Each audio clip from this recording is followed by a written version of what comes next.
오늘 주시는 말씀은 요한복음 2장입니다. 오늘부터는 영상에서 나오는 하나님의 말씀을 들으면서 마음에 오는 말씀을 찾으면서 하나님의 음성을 듣기 바랍니다. 요한복음 2장 하나님의 말씀을 경청하겠습니다. 사흘째 되던 날 갈릴리 가나에 혼례가 있어 예수의 어머니도 거기 계시고 예수와 그 제자들도 혼례의 청함을 받았더니 포도주가 떨어진지라. 예수의 어머니가 예수에게 이르되 저들에게 포도주가 없다 하니 예수께서 이르시되 여자여 나와 무슨 상관이 있나이까 내 때가 아직 이르지 아니하였나이다. 그의 어머니가 하인들에게 이르되 너희에게 무슨 말씀을 하시든지 그대로 하라 하니라. 거기에 유대인의 정결 예식을 따라 두세 통 드는 돌 항아리 6이 놓였는지라. 예수께서 그들에게 이르시되 항아리에 물을 채우라 하신즉 아귀까지 채우니 이제는 떠서 연회장에게 갖다 주라 하심에 갖다 주었더니 연회장은 물로 된 포도주를 맛보고도 어디서 났는지 알지 못하되 물 떠온 하인들은 알더라. 연회장이 신랑을 불러 말하되 사람마다 먼저 좋은 포도주를 내고 취한 후에 낮은 것을 내거늘 그대는 지금까지 좋은 포도주를 두었도다 하니라. 예수께서 이 첫 표적을 갈릴리 가나에서 행하여 그의 영광을 나타내심에 제자들이 그를 믿으니라. 그 후에 예수께서 그 어머니와 형제들과 제자들과 함께 가버나움으로 내려가셨으나 거기에 여러 날 계시지는 아니하심이라.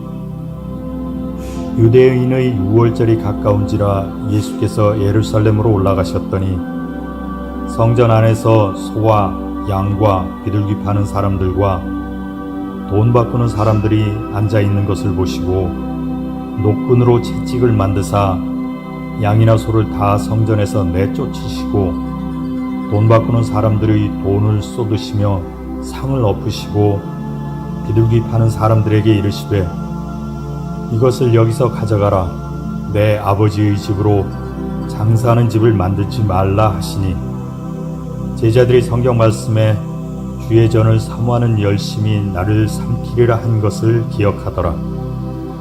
이에 유대인들이 대답하여 예수께 말하기를 내가 이런 일을 행하니 무슨 표적을 우리에게 보이겠느냐. 예수께서 대답하여 이르시되 너희가 이 성전을 헐라 내가 사흘 동안에 일으키리라. 유대인들이 이르되 이 성전은 46년 동안에 지었거늘 내가 3일 동안에 일으키겠느냐 하더라.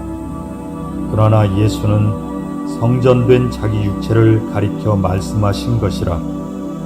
죽은 자 가운데서 살아나신 후에야 제자들이 이 말씀하신 것을 기억하고 성경과 예수께서 하신 말씀을 믿었더라. 유월절에 예수께서 예루살렘에 계시니 많은 사람이 그의 행하시는 표적을 보고 그의 이름을 믿었으나 예수는 그의 몸을 그들에게 의탁하지 아니하셨으니 이는 친히 모든 사람을 아심이요 또 사람에 대하여 누구의 증언도 받으실 필요가 없었으니 이는 그가 친히 사람의 속에 있는 것을 아셨음이니라. 아멘. 말씀 묵상을 통해 얻을 수 있는 유익은 말씀을 가지고 기도하기 때문에 깊은 영적 임재를 누릴 수가 있습니다. 말씀을 기초로 나의 생각을 멈추고 하나님의 임재를 기다리며 하나님의 사랑의 메시지를 가지고 기도하기 때문에 그렇습니다. 예를 들어 어제 제가 로고스라는 말씀을 가지고 하나님께서 그 말씀을 제게 주셨습니다. 그 말씀을 가지고 또 묵상에 들어갔는데요. 그 가운데 5가지 로고스의 말씀 중에 빛이라는 점을 제게 깊이 하루 동안 묵상하게 되었습니다. 그래서 빛은 생명이라는 의미를 만났고요. 말씀은 빛이고 어둠을 물리치게 됩니다. 빛이 생기면 생명을 얻게 되고 또 그것을 가지고 이런 기도를 드렸습니다. 하나님, 세상 가운데 말씀의 빛을 비추소서. 또 제가 고등부를 담당하고 있는데요. 하나님, 우리 고등부 가운데 말씀의 빛을 비추어 주소서. 또 세 번째, 성도들의 삶 가운데 말씀의 빛을 비춰주소서. 그래서 말씀 묵상을 통해서 기도하는 작업이 하나가 있었고요. 또 하나는 하나님께서 주시는 깨달음이 있습니다. 이 깨달음을 혼자만 갖는 것이 아니라 우리가 이웃들에게 줄 수 있는 가장 좋은 선물은 하나님의 임재를 나누는 것입니다. 여러분의 영적 깨달음은 그저 여러분의 생각으로 얻었던 것이 아니라 하나님의 임재로 얻은 결과이기 때문에 그것을 나누는 것은 어떤 좋은 선물과 어떤 좋은 것을 나누는 것보다 가장 이 세상에서 좋은 것이 바로 나의 영적 깨달음을 이웃들과 영적 공동체와 나누는 것이 중요합니다. 그러기에 말씀 묵상은 영적 깨달음을 얻고 기록하고 그 깨달음을 다른 사람에게 선물로 나누는 것입니다. 오늘 저는 요한복음 2장 15절이 저에게 마음에 다가왔습니다. 노끈으로 채찍을 만드사 양이나 소를 다 성전에서 내쫓으시고 돈 바꾸는 사람으로 돈을 쫓으시며 상을 엎으시고, 또 여기서 저는 상을 엎다라는 그 말씀이 제게 왔습니다. 제가 착해 보이지만 가끔씩은 분노합니다. 청소년기 둘째 아들이 있는데요. 가끔씩 의견이 충돌할 때 분노하는 제 모습을 봅니다. 그 모습을 보면서 예수님께서 분노하셨고 상을 엎는 이미지가 오버랩 됐었습니다. 오늘 15절은 예수님의 분노를 볼 수 있습니다. 이전까지 예수님은 모든 일을 조용히 비밀리에 해 나가십니다. 그러나 가나 혼인잔치 이후에 첫 그 사건치고는 너무나 큰 일이 일어납니다. 즉 성전 정화 사건인데요. 모든 사람들에게 집중되는 그런 예수님의 분노를 보여주십니다. 예수님은 성전 앞에 소와 양과 비둘기를 파는 장사꾼 환전상을 봅니다. 그 분노하는 재료로서 채찍을 어떤 재료인지는 잘 모르지만 아마도 노끈이라는 단어를 볼 때에 어떤 밧줄 같은 것 같습니다. 근데 이것은 그 의미는 회초리라는 의미를 가지고 있습니다. 그 예수님의 분노는 무엇이냐면 너희가 왜 하나님의 교회를 장사하는 집으로 만들었느냐.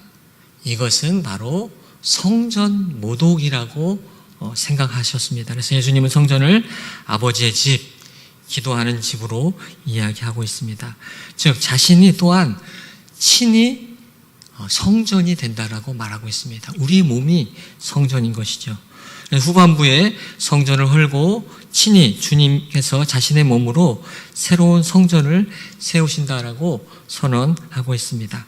사도 바울도 고린도전서 3장 16절에 너희는 너희가 하나님의 성전인 것과 하나님의 성령이 너희 안에 거하시는 것을 알지 못하느냐. 이 말씀을 통해서 성전 사건이 저는 더 구체적으로 다가왔습니다. 주님께서 제 몸의 성전에 찾아오셔서 상을 엎을 요소가 없는지 제 마음에 심각한 두려움이 왔습니다. 우리가 느끼는 이 성전 말고 예수님과 사도 바울의 성전은 우리의 몸이, 우리의 마음이 친히 하나님의 성전인데 혹 주님께서 이 새벽에 우리의 마음의 성전에 오셔서 너의 성전이 아버지의 집이구나. 너의 성전이 기도하는 집이구나. 아니면 오늘 예수님의 분노를 당했던 그 비둘기 파는 상전이 있는지 한번 되돌아보았습니다. 가나안 문화와 같이 지나친 풍요와 물질주의로 저장하고 있지 않은지요? 원래 우리는 만나와 메추라기와 같은 방식으로 하나님의 도우심을 혹 포기하지는 않으셨는지요? 또한 이것은 우리가 이웃을 사랑해야 되는 근거가 됩니다. 성전 모독은 하나님의 창조물인 이웃을 무시할 때 또한 성전 모독이 될 수가 있습니다. 한국 문화는 여전히 하나님의 창조물인 사람들을 외적인 기준으로 평가합니다. 여성, 노인, 아이, 약자에 대해서 작은 마음으로, 똑같은 마음으로 보는 것이 아니라 하나님의 창조물인 우리 이웃들을 혹 무시한다면 이것이야말로 성전 모독이 아닌지 생각해 볼 수가 있습니다.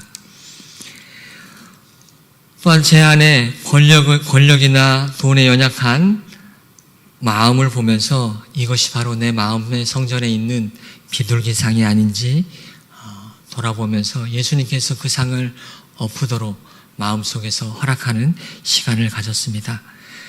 요한의 복음과 또한 고린도전서의 사도 바울은 이런 행위를 성전 모독으로 보고 우리에게 마음의 성전의 정화를 요청하고 있습니다. 하나님과 예수님의 분노는 그 결과는 바로 회복이 있었습니다. 우리가 분노할 수 있지만 회복이 없다면 그 분노는 우리의 성전을 향한 모독이 아니었는지 되돌아 보아야 합니다. 결론적으로 우리는 이 사순절의 말씀 임재 프로젝트를 통해서 죽음에서 다시 부활하신 새로운 몸, 새로운 성전을 만나게 될 줄 믿습니다. 그러기에 새 성전은 진리와 거룩함으로 창조된 새 사람입니다. 이 점에서 서로가 가진 신성함을 무시하는 것은 성전을 모독하는 것임을 기억해야 합니다. 교회는 부족하지만 서로 사랑하는 모습만, 교회는 서로 기도하는 성전이 되어야 될 줄 믿습니다.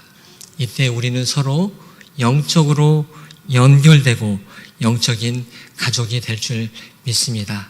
바로 이것이 영적인 임재입니다. 오늘 새벽 여러분의 마음의 성전에 예수님이 들어오신 것을 허용하시고 개방하시고 정화하시는 이 새벽이 되기를 주님의 이름으로 축원드립니다. 기도하겠습니다. 하나님 은혜를 감사합니다. 이 새벽 저희에게 찾아와 주셔서 저희의 마음을 정화하여 주시고 혹 우리 안에 성전에 불필요한 것이 있다면 다 청소하여 주시옵소서. 이 사순절 기간에 저희에게 말씀을 주셔서 그 말씀의 힘으로 하나님 이 우리의 마음의 성전이 온전히 정화되도록 축복하여 주시옵소서. 이 모든 말씀을 예수님의 이름으로 기도하옵나이다. 아멘.